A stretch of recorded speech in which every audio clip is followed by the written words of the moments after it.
Breaking news! Grade 11 student Douglas Rogers from Mr. Joseph's Quad 3 Cohort D chemistry class has just completed the course. The COVID-19 pandemic has caused the course to be greatly condensed, making it much more challenging and tiring. However, it seems that the pandemic hasn't stopped this student from having a great learning experience. We are live on the scene with this post-game interview. Before I start this interview, I'd like to say that I'll only be answering questions pertaining to my experience in this course. That includes some questions from the textbook that involve multiple chapters, some questions from the textbook that connected chemistry to multiple subject areas, and some questions from past quizzes. I'll also be willing to discuss gizmo-related questions. To conclude this interview, I'll give my final thoughts on the course and then talk about where chemistry can take me from here.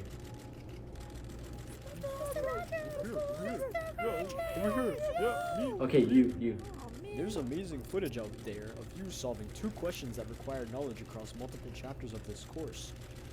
Could you walk us through what you were thinking while solving these questions?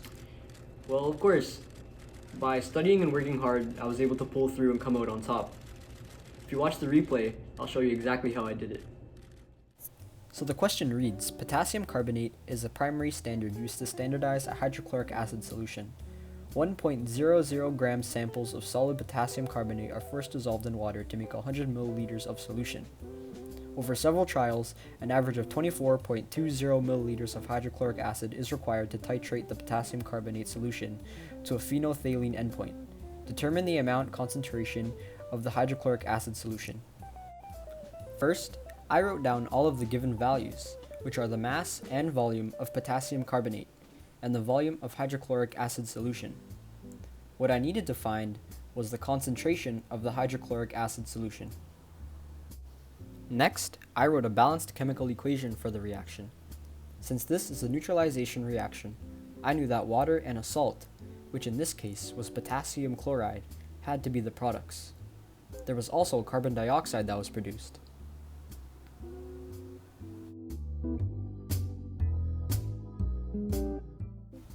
After that, I used the equation number of moles is equal to the mass divided by molar mass to find the moles of potassium carbonate. This came out to be 0.00724 moles.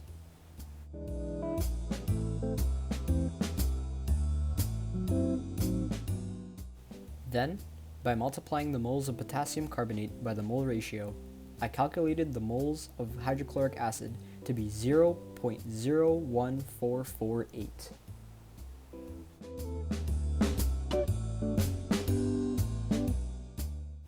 Finally, I used the formula concentration is equal to the number of moles divided by the volume to determine the concentration of the hydrochloric acid solution, which I determined to be 0.6 moles per liter.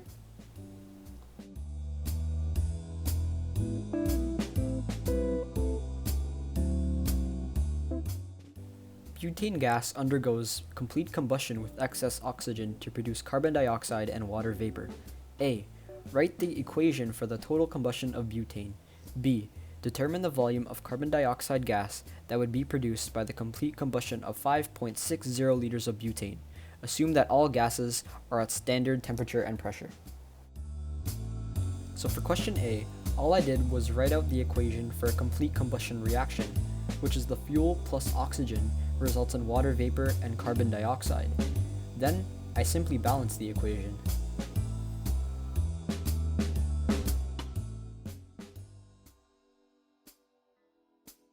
For question B, I first wrote down everything that was given, which was the volume of butane gas and that all of the gases were at STP, or standard temperature and pressure.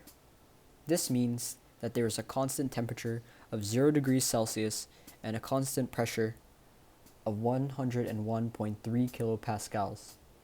I knew that I needed to determine the volume of carbon dioxide gas produced. Since the temperature and pressure were constant, I knew that I could use Gay-Lussac's law of combining volumes, which states that volumes of gases produced are always in small whole number ratios when the temperature and pressure are constant. This means that the mole ratio is equal to the volume ratio. Knowing this, I multiplied the volume of butane by the mole ratio to find that the volume of carbon dioxide gas was 22.4 liters. Thank you. Mr. Rogers, there's another fantastic play that you made where you're able to solve 2 questions that extended beyond the boundaries of chemistry. Tell us, what was going on in your head when you made that amazing play? Well, anything is possible when you put your mind to it, which is exactly what I did. I used my knowledge to outsmart the opponent and come out on top. Again, take a look at the replay and I'll show you exactly how it was done. This was a question that connected chemistry to environmental health. The question reads, most cars today are powered by the combustion of gasoline. The main component of gasoline is octane, which burns as follows. One of the products is carbon dioxide, a major cause of climate change. A. Calculate the mass and volume of carbon dioxide gas produced by the combustion of a tank of gasoline. The mass of gasoline in the tank is 64.2 kilograms. The reaction takes place at a temperature of 80 degrees Celsius and a pressure of 101.3 kilopascals. Assume that there is excess oxygen available and that only the complete combustion occurs. B. Plants effectively change carbon dioxide to glucose and oxygen gas through the process of photosynthesis. A single mature tree can absorb carbon dioxide at a rate of approximately 22 kilograms per year. Calculate the number of trees required to absorb in 1 year the carbon dioxide gas produced from 1 tank of gasoline. For part A, the first thing I did was copy down the chemical equation for the complete combustion of octane and record what was given, which was the mass of octane as well as a constant temperature and constant pressure. I needed to find the mass and volume of carbon dioxide gas. First, I used the equation number of moles is equal to mass divided by molar mass to find the moles of octane, which I calculated to be 561.876 moles. By multiplying the moles of octane by the mole ratio, I was able to calculate the moles of carbon dioxide to be 4,495.008 moles. Using the moles of carbon dioxide, I was able to calculate the mass of carbon dioxide using the equation number of moles is equal to mass divided by molar mass. I rearranged the equation so that the mass was isolated and calculated the mass of carbon dioxide to be 198 times 10 to the power of 3 grams. To find the volume of carbon dioxide gas, I used the ideal gas law equation and rearranged it so that the volume was isolated.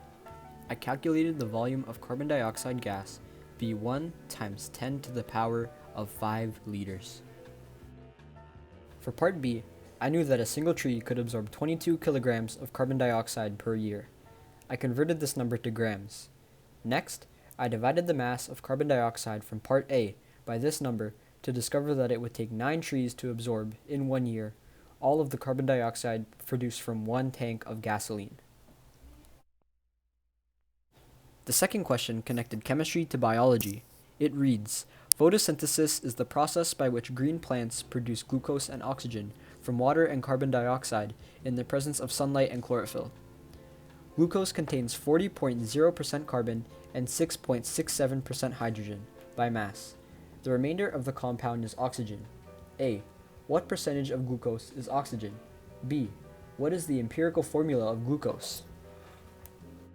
For part A of this question, I subtracted the 40.0% carbon and 6.67% hydrogen from 100% to calculate the percentage of oxygen in glucose to be 53.33%.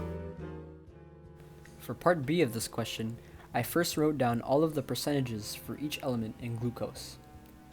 I assumed that there were 100 grams of a sample so that I could easily convert from percent to grams. Next, I found the moles of each element by dividing their mass by their molar mass.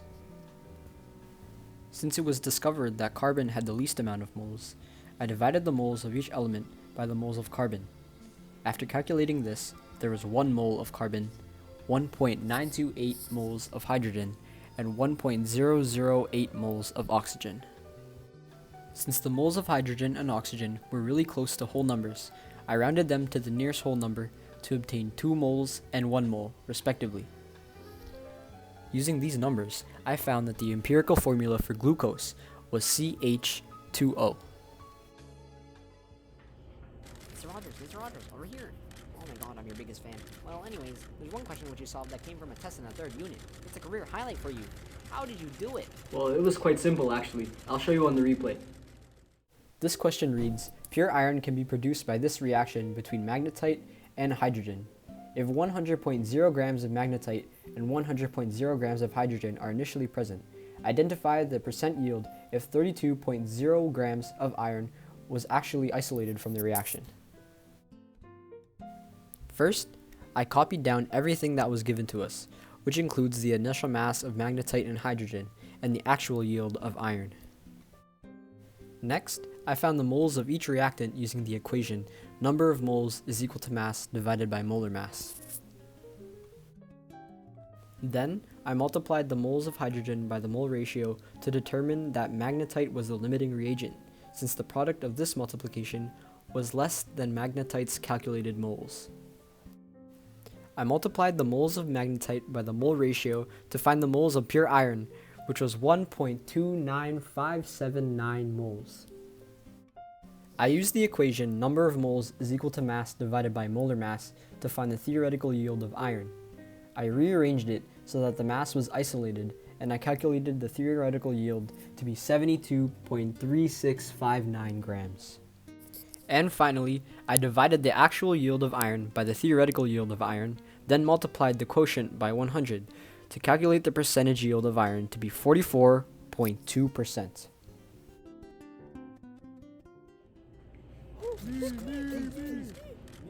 Oh, yes, it's me! Finally! Mr. Rogers, what's your favorite gizmo? Okay, well, my favorite gizmo would have to be the stoichiometry gizmo. This is because stoichiometry is the concept that I like most in chemistry. It revolves heavily around math, which is the subject I'm most passionate about. Watch this replay of the gizmo. In this gizmo, students were given a stoichiometry question and numerous tiles with various chemicals and units of measurement written on them. We had to choose the appropriate tiles and flip them so that the units in the question were converted into the same units in the answer. Answers could only be calculated once the appropriate unit conversions had been applied. I found it pretty fun, and it made stoichiometry easy to understand.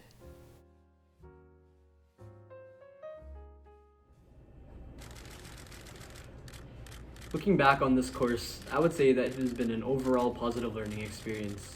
Thanks to my coach, Mr. Joseph's knowledge, helpfulness, and humor, I was able to gain a greater understanding and passion for chemistry which I once never possessed. I discovered that chemistry is at the center of everything. Chemistry connects physics and mathematics, biology and medicine, earth and environmental sciences, along with everything else that we see around us.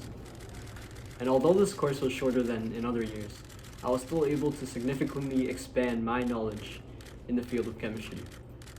However, I still wish that I was able to experience this course during a normal year, so that we could go into greater detail on the topics which we covered and participate in lab experiments. Regardless, the knowledge I gained during this course will be very valuable to me in the future as I look towards post-secondary opportunities. After high school, I plan to study an engineering field in university to eventually become an engineer. As previously mentioned, chemistry is at the center of everything, and therefore is an important aspect of nearly all fields of engineering. Using my current knowledge in chemistry and continuing to expand on it in the coming years, I plan to use chemistry to boost my academic performance in university and eventually reach my goal of becoming an engineer. And while I wait for that day to come, I will be perpetually fascinated by the wonders of chemistry.